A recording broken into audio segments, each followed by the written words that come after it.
because Miguel asks, safe ink brands for Visconti pens. I hear inks like Iroshizuku can damage celluloid pens. So Miguel wants to know some safe ink brands for Visconti and or celluloid pens. And while if it were up to me, I would say to Miguel, use just about anything. Just don't make it a habit of like touching the ink to the celluloid. You can pretty much write without doing that. And if you do, just wipe it off really quick and you should be good. However, Brian's going to answer this question. Yeah, there's a bit to unpack. So there, I did the classic thing, which is like, oh, okay, Drew placed this question in here. If I just read it at face value, it's a pretty simple answer. But I'm actually kind of curious about this one aspect a little bit more. And I start pulling the thread on the sweater and I'm like, oh my gosh, there's this whole debate out there in the pen world about, well, this is what everybody swears by, but where's the evidence to really show that? And there's other people that believe something differently, and there's debate about that. So I don't know.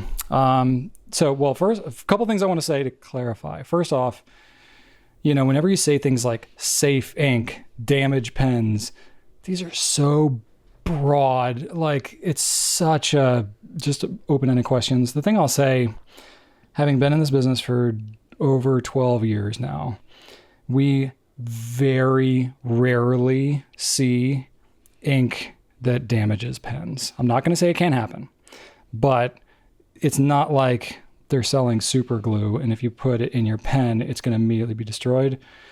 I mean, yes, some inks are higher maintenance than others. Some will clog more. Some of them, some pens are a little harder to clean, or some vintage ones will have certain materials that, might stain a little bit more with a certain dye that's used in an ink, and there's a pH factor and all this. So there's a lot of complexity to some of these that, when getting discussed, especially in online settings, all end up getting lumped together into, is this safe? Will this destroy? Blah, blah, blah. If we had an ink that we sold that was literally destroying pens, we wouldn't sell it. We wouldn't. Our customer care team would be bringing it up in meetings, be like, guys, we're getting so many complaints about this. I don't have the time to be doing that. We would stop. Yeah. So definitely. The blanket easy answer is use any ink that's made for fountain pens. Like, just don't use an ink that's not made to be used in it. Like, don't use a shellac-based ink. Don't use, an acrylic ink that's made for dip pens. Don't use whiteout. Don't use something crazy. I mean, literally, glow stick fluid. Yeah, don't use glow stick fluid. Will destroy your pen. That will make your pen explode. We did that, and we know it'll destroy it. As long as you're using ink that's made for fountain pens, you're probably gonna be fine. It's not gonna destroy anything. But there's a little bit to get into here. First off, you mentioned ink brands for Visconti pens. Visconti is not making their pens out of anything explicitly unique from other pen companies. I mean, like certain models might have unique characteristics, but you shouldn't just blanket say what one ink brand should be used with one total pen brand. There's so many varieties within each of these things. This is not the way to think about it. So Visconti has made pens out of celluloid. So it's really more about celluloid than it is about Visconti, because the celluloid that Visconti uses would be the same type of celluloid that any other pen company could theoretically use, right? So it's really not about Visconti or whatever. It's about the ink with the material of the pen.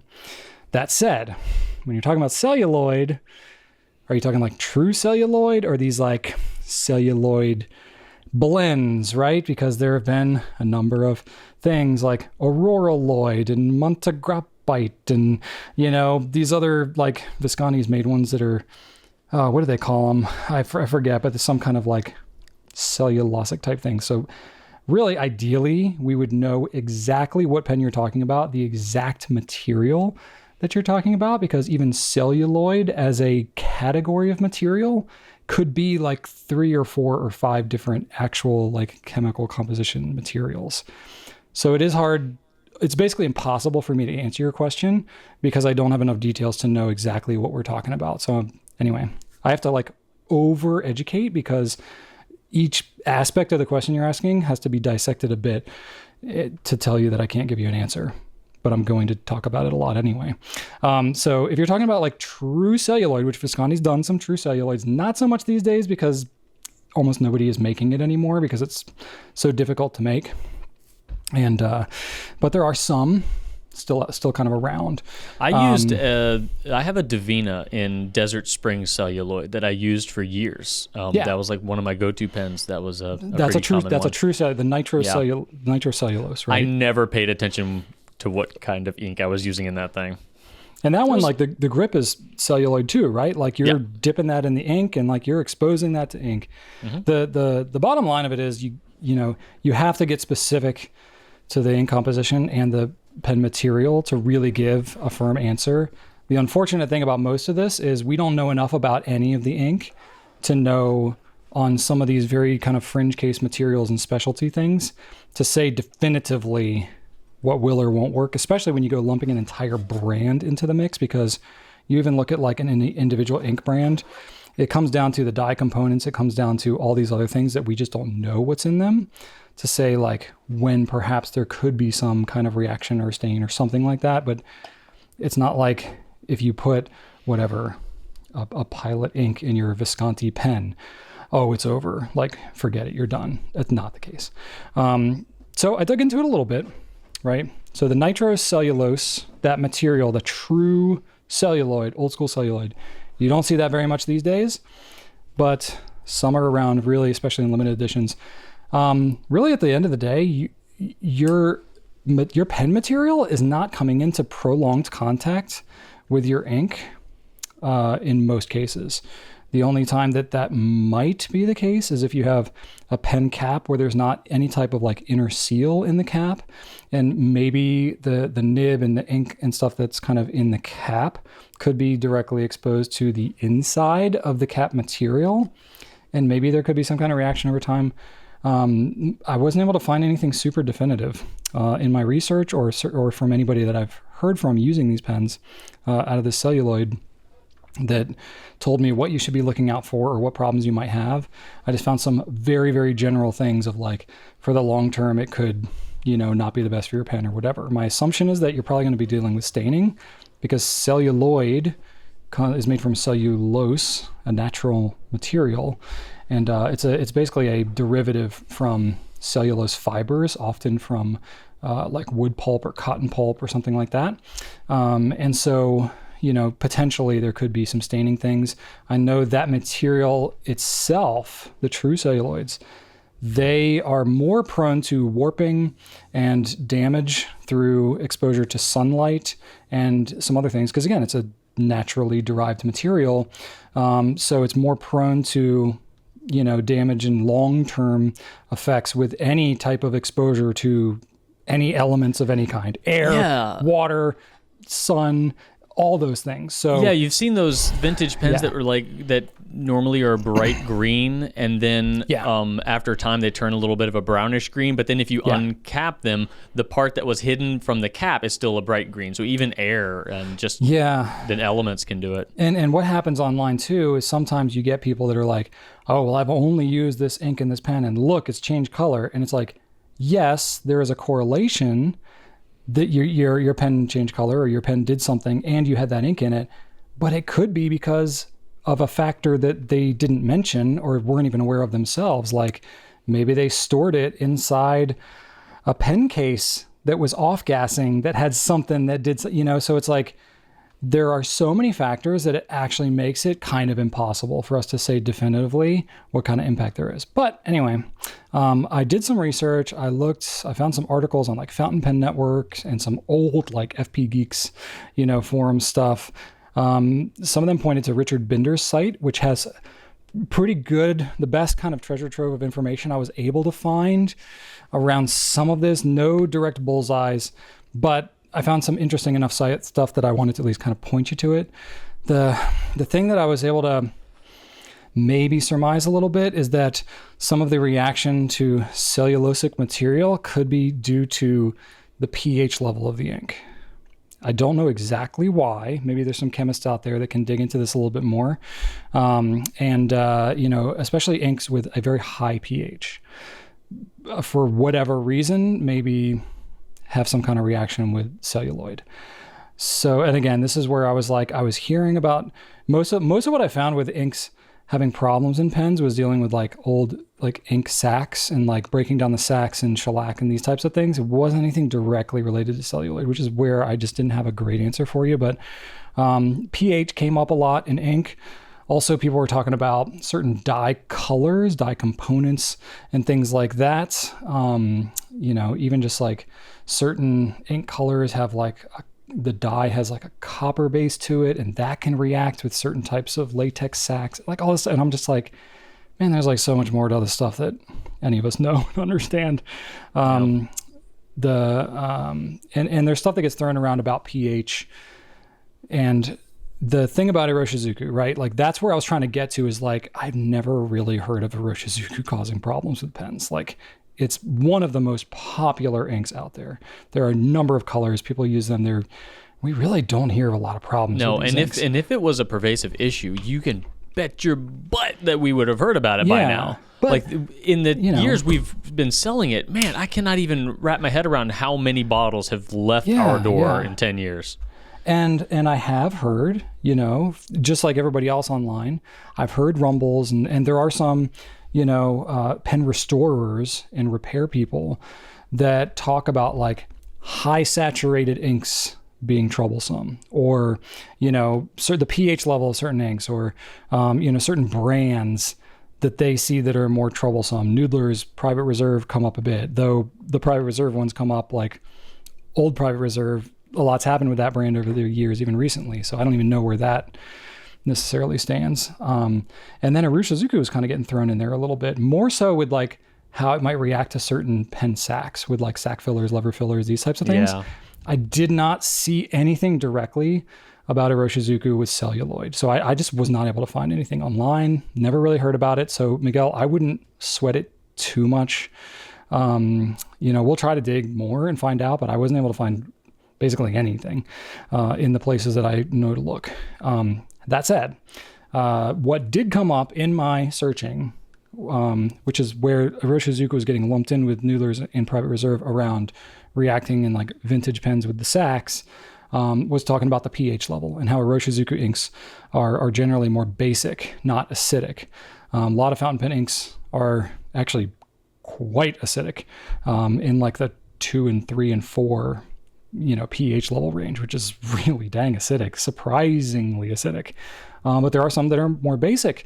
And so I thought that was kind of interesting. I don't really know as much about the pH, and Richard Binder's site, he does talk a little bit about that. He's got 50 or 60 ink colors, somewhere in that range, that have been pH tested by somebody who wanted to remain anonymous, but I'm assuming some kind of scientific person, because they used like, the tough thing about testing pH, normally if you're like testing the pH level in your pool or something like that, you have those like paper strips or whatever, and you test the pH. Well, the problem is if you're trying to test ink, the paper strip that you would use to dip in there would get colored by the dye, and then you wouldn't be able to read what the pH level is. So you basically need to get like a digital, pH level meter thing, which are pretty expensive, and then you have to be calibrated properly. And apparently the pH level it's dependent on what temperature it's at and all these other things. So it's like, okay, it's not like, otherwise I would just like buy one of these things and just test all the pH of all the inks we have. And then it's like, okay, we have some answers.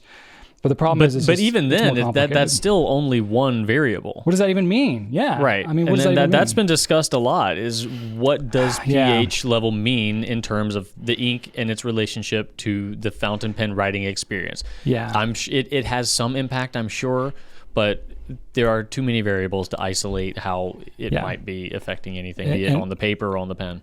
And when you have a range of acidity and base of these inks that can range from like 2.5 to 11.5, it's like, what does that mean? So it is kind of tough. I don't 100% know. I wish I knew more there. I know enough to know that I don't know enough, basically. But anyway, what I was sort of able to conclude, if anything. So it's kind of talked about, generally speaking, and I've observed this a little bit for myself. Some colors tend to stain maybe a little bit more than others, certain dye components, especially like reds and blues, purples, like magentas, those kind of things. I think it's more like the red dyes, some of the blue dyes. Those tend to be the colors that will linger. Even if you have something like a purple, it'll either be like a stronger red or blue tint that will actually stain. I don't know. This is not just specific to celluloid. This could be a bunch of different materials. But again, not all pens, not all inks, not all inks of that color. I have no idea. There's probably just multitude of factors, and I can't say anything definitive. I've read speculation and conclusions drawn from seemingly anecdotal evidence for years on pen forums based on things like pH level, high saturation, whatever that means, pigmentation. They all kind of get questioned when there are pen troubles that get noticed. And in truth, it's probably some combination amongst all of these with other unknowable factors that could be. Oh, you okay there, Drew?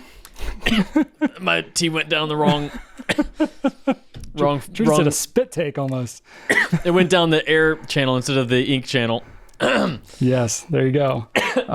So yeah, in truth, if Drew makes it through this question, in truth, there's probably just a lot of different factors, kind of too many to know. So learn what you can, know what you can, and use the ink that you're comfortable with.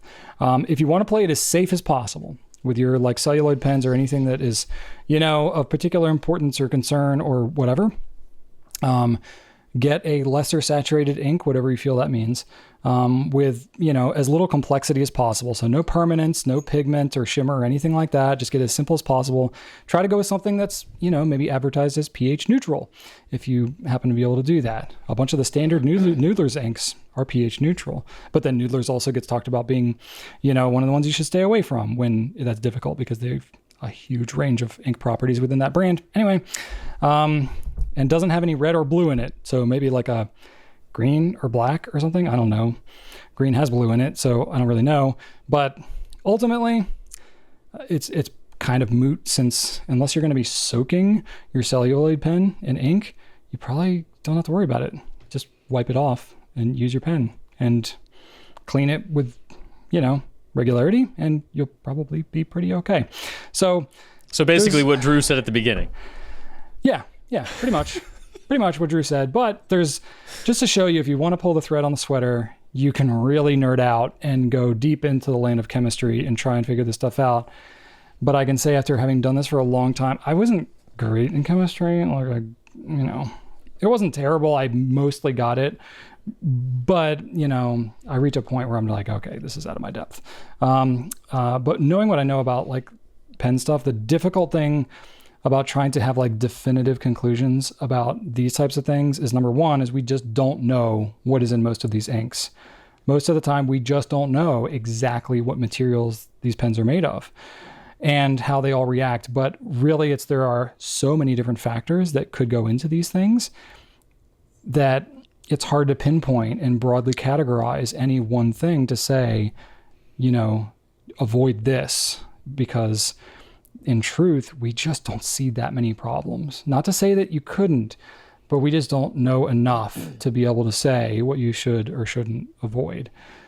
When you're talking about generally acceptable fountain pen inks and generally accepted pen materials. At this point, they've been around for 150 years. It's pretty well understood what's going to play well together and what's not. Not to say that everybody's going to be happy with how everything reacts with each other, but, it's not like we're putting glow stick material in pens these days. So I would say use whatever you use with caution, stick to the stuff that you feel safe with, and your mileage will vary. But there you go. That's what I got. There we go. Okay.